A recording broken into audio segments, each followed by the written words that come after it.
Tonight, within the last 30 minutes, about 2 women from California, they were arrested here in Arizona.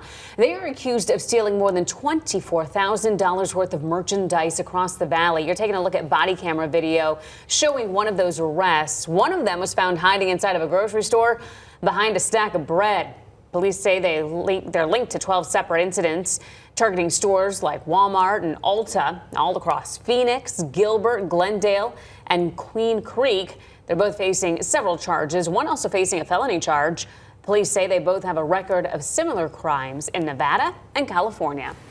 Police say a